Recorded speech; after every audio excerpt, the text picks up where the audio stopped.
He didn't even look up from his phone when I told him I was leaving. Not a flicker of emotion, not a single question. It was almost poetic.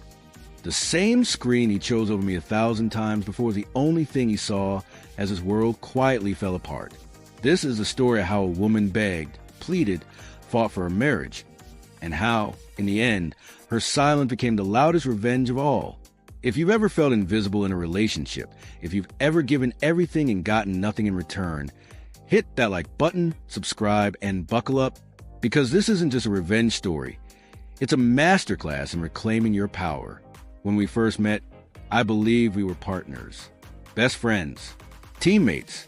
We laughed until sunrise, planned a future full of love and adventure, and promised we'd always put each other first.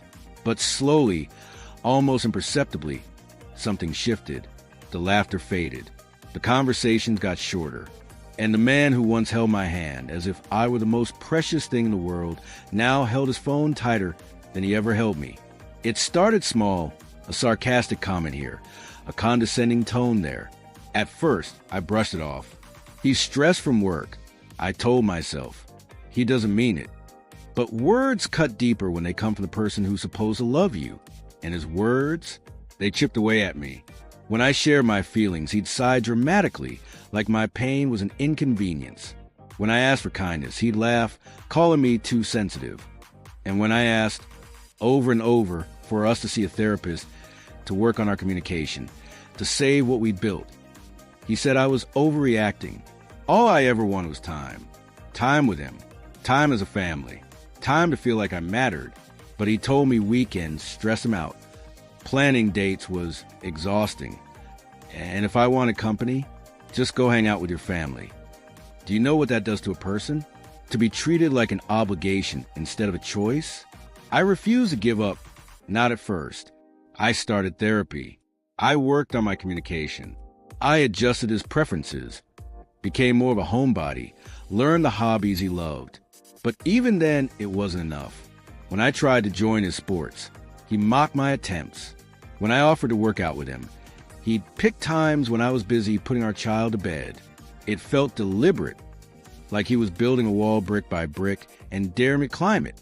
And every time I tried, he stacked it higher. Meanwhile, his priorities never changed.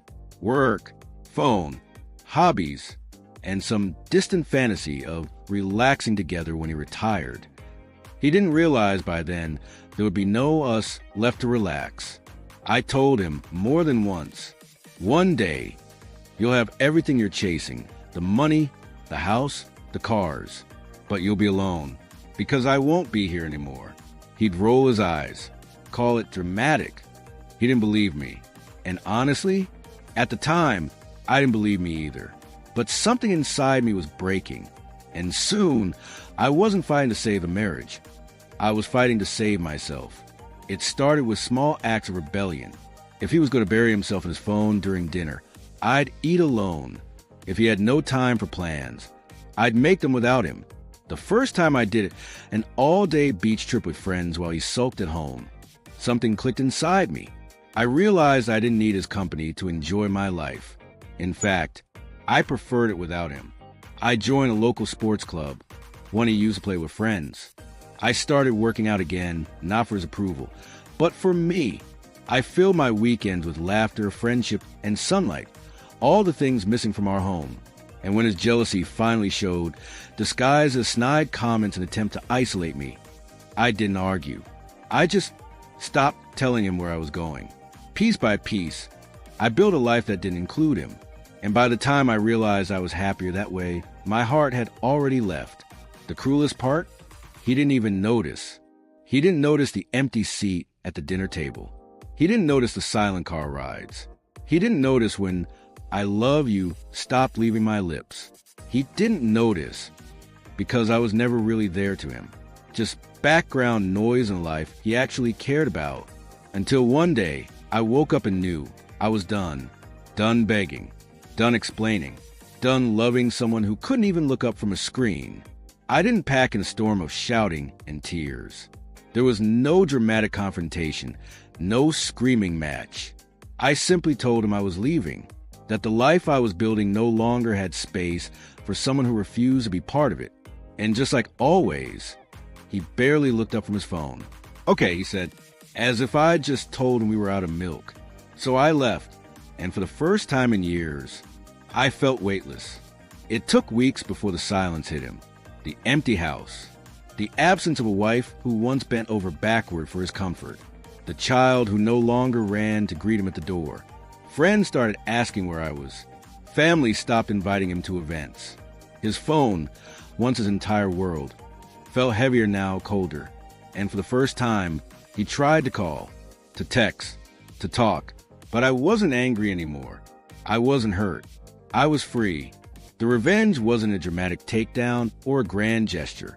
It was in the quiet, the peace, in watching him realize too late that the person he dismissed as too sensitive was the one thing he could never replace. Sometimes revenge isn't loud. It isn't cruel. Sometimes it's as simple as living the life they told you couldn't, as walking away without a word and never looking back. Because the truth is, the most powerful thing you can ever say to someone who treated you like you were nothing is nothing at all. If this story hit home, smash that like button. It tells YouTube to share more stories like this with people who need them.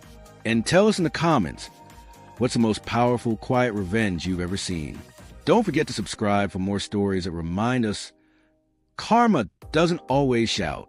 Sometimes it just walks away.